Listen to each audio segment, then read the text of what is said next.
Kalau kita dulu diajarin, dan itu hal yang kayak mind blowing gitu loh. Anak SMP suruh ngerakit komputer. Makanya, saya aja denger kayak, hah? Ada ya kurikulum yang ngajarin ngerakit komputer? Ya waktu itu kita diajarin ngerakit komputer, itu yang membuat saya kayak stepping stone gitu. Kita belajar dari mulai bawah, lama-lama ya akhirnya saya SMA-nya akhirnya lebih tahu, oh ternyata teknologi itu seperti ini. Oh bisa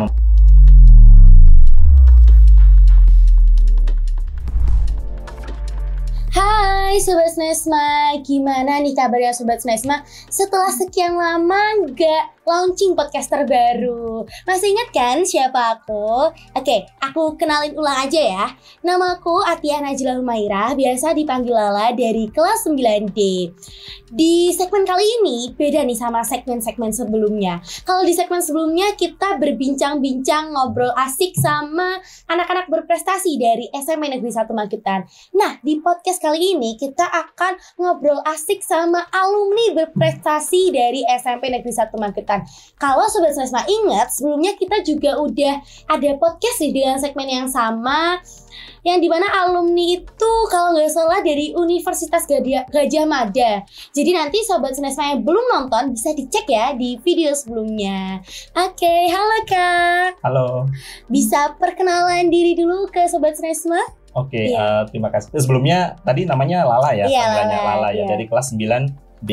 Iya. Jadi untuk saya sendiri, nama saya ngadep ke kamera atau ke kamu? Ke kamera aja. Perkenalkan, nama saya Anang Nur Ardianto. Jadi teman-teman bisa panggil saya Anang. Saya alumni Snesma angkatan 2011.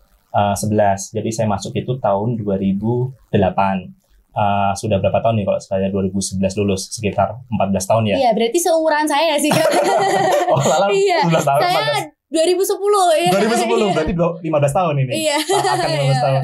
Ya sama aja seumuran kamu. Iya. Jadi saya meninggalkan Snesma ini 14 tahun yang lalu, dan saya datang ke sini lagi ya harapannya untuk bisa berbagi lah. Iya. Yang pernah saya pernah mendapatkan banyak dari Snesma, terutama apalagi saya sudah sampai di titik ini.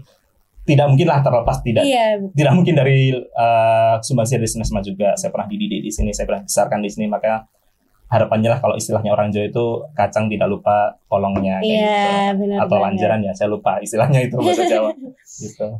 Kalau di tahun 2011 ya Kak ya, itu ada istilah RSBI kalau nggak salah. Kan kita sebagai anak Snesma yang masuknya 2022, 2023, 2024 nih kayak masih awal, apa sih RSBI gitu? Apa sih Kak sebenarnya RSBI itu? Jadi RSBI itu kepanjangan dari kependekan dari Sekolah Rintisan Sekolah Bertaraf Internasional, RSBI. Waktu itu tahun 2008 SMP 1 Magetan itu angkatan pertama. Jadi saya termasuk itu angkatan pertama dari RSBI di Magetan, di Kota Magetan tahun 2008, dan itu adalah sekolah bertaraf internasional, namanya Sekolah Bertaraf Internasional. Jadi yang paling mencolok membedakan adalah bahasa, dari segi bahasa. Jadi hampir semua mata pelajaran itu terutama yang eksak itu menggunakan bahasa pengantar Inggris. Bukan hanya bahasa pengantar saja, tapi untuk tesnya misalnya ada misalnya ada ujian ya, itu juga menggunakan bahasa Inggris. Kemudian kita juga ada ujian lagi nanti. Jadi waktu itu ketika lulus pun kita ada 2 ijazah. Bukan ijazah sih, lebihan sertifikat lah. Kalau ijazah dari nasional 1 aja. Ada tambahan 1 sertifikat lagi, itu yang untuk tes bahasa, yang mata kuliah eksak dengan bahasa Inggrisnya kayak gitu. Jadi yang paling membedakan adalah bahasa. Kemudian terkait dengan teknologi. Jadi waktu itu kalau RSBI itu kelasnya itu saya kurang tahu ya sekarang teman-teman adik-adik yang di sekolah yang bilingual, kan ada sekolah bilingual ya. Iya, ada di khusus itu kelas. Itu apakah ada fasilitas berbeda, misalnya ada AC, waktu itu kita ada AC, ada karpet, jadi kita tuh masuk kelas tuh pakai karpet, ya seperti ini, seperti di ruang podcast ini, kita ada AC, karpet gitu. Kemudian di kelas kita tuh udah LCD waktu itu zaman LCD itu masih baru-barunya kayak gitu. Kayaknya yang membedakan ini semuanya sih. Iya. Cuma LCD-nya masih ada, kita ganti ke TV ya, sekarang lebih maju lagi ya. Lebih maju. Cuma AC-nya ini jadi mundur nih, downgrade nih Kak, jadi kipas angin. Ya, dulu kita ada AC. Kemudian ya paling membedakan sih AC sama karpet sih. Kita yang merasa bahwa kita kok bau banget ya, maksudnya kita kok spesial banget ya gitu. Kalau untuk kelas RSBI itu apakah sama kayak SMP? Kalau sekarang itu kan hanya 9A ya yang bilingual. Kalau RSBI itu apa? Semua kelas Bilingual apa gimana Kak? Saat itu tahun 2018 itu saya kan angkatan pertama itu hanya dibuka satu kelas. Jadi saya kurang ingat ya, sekitar 32 atau 30 murid gitu. Hanya satu kelas saja dibuka. Jadi kita sendirian, kita di lantai 2. Sekarang kayak gedungnya masih ada atau enggak di lantai 2 di tengah situ. Lantai 2 itu. Ada satu kelas saja. Sama kok. Kemudian kita juga ada seleksi juga di awal kayak gitu. Oh, jadi hampir mirip-mirip lah ya sama kelas 9A bilingual sekarang. Sepertinya seperti itu. Iya. Karena emang masih terfokus juga di bahasa asingnya juga ya Kak ya. Nah, kalau di SMP Negeri 1 Magetan itu kan usia dimana kita masih senang-senang, belum mikirin kayak, aduh abis ini kuliah gitu, belum mikirin kayak gitu ya Kak. Pastinya banyak nih kenangan di SMP Negeri 1 Magetan. Bisa gak sih Kak sebutin salah satu kenangan yang paling berkesan? Entah itu mungkin inget satu guru yang, aduh aku dulu dihukum nih sama guru ini. Ini nanti di sesar gak nanti kalau oh ya. Jadi kalau untuk kenangan yang paling berkesan mungkin yang pertama sih ya, ada beberapa kenangan yang berkesan. Mungkin saya sebutkan kalau yang paling berkesan sendiri sih waktu itu kita itu ada merayakan ini ulang tahun dari salah satu dari teman kita. Kita menggunakan kue, kemudian ada glitter. Glitter itu sedih bling-bling itu ya kan. Dia tuh kayak serbuk gitu.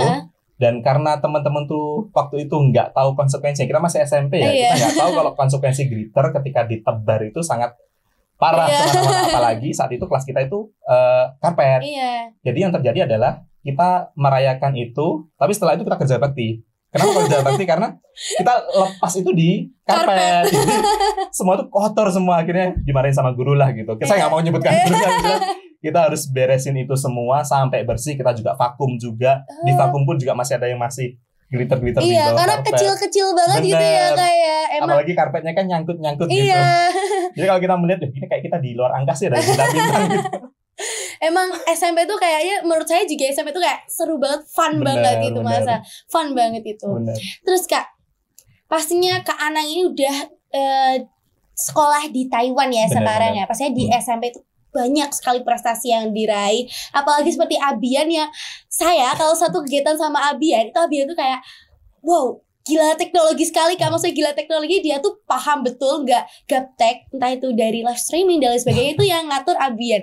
Apakah Kak Anang juga persis seperti Abian atau malah lebih condong ke yang lain, entah IPA atau IPS Kak? Sebenarnya sih saya sendiri sih jujur itu saya lebih suka teknologi dari kecil sih memang, karena orang tua riwayatnya juga orang tua itu dulu punya lebih ke punya usaha. Dia itu kayak orang manten gitu loh, dia punya usaha untuk yang ngurusin tendanya, kemudian ada kelistrikannya di zaman saya kecil. Jadi karena saya masih kecil, jadi kadang-kadang kita melihat orang tua itu seperti itu, kita melihat kok orang tuaku kayak melakukan sambung-sambung kabel, kemudian ada dieselnya, kemudian bisa menyalakan lampu. Kita kan anak kecil kan, wah, kayak tertarik bagus gitu loh. Kita akhirnya dari situlah saya mulai suka. Saya buat sendirilah dinamo, kemudian saya hubungkan dengan dengan dinamo lain, kemudian saya putar. Akhirnya dinamo satu itu bisa menyalakan lampu kayak gitu, hal-hal sederhana kayak gitu. Kemudian saya juga bikin hal-hal yang kayak misalnya setelah saya dapat itu, saya mulai arahnya ke gimana sih elektronika itu gitu. Kemudian setelah elektronika tahu, masuklah saya di SMP 1. Di SMP 1 kebetulan ketemu sama Pak Wawan, sampai sekarang masih ada beliau. Jadi Pak Wawan itu yang membuat saya terinspirasi sebenarnya untuk teknologinya gitu, karena beliau mengajarkan kita itu banyak banget sih lebih ke bener-bener sampai saya tuh dari awal yang nggak tahu teknologi sampai tahu teknologi itu dari beliau itu juga gitu. Jadi dari mulai robotika dulu sempat dikit-dikit sih gitu. Kemudian komputer di awal-awal saya tahu komputer itu beliau membuka gimana sih cara merakit komputer. Padahal masih SMP ya. Teman-teman sekarang masih bisa ngerakit komputer nggak? Nggak tahu nih, kita nggak diajarin kita kayaknya ya. Kalau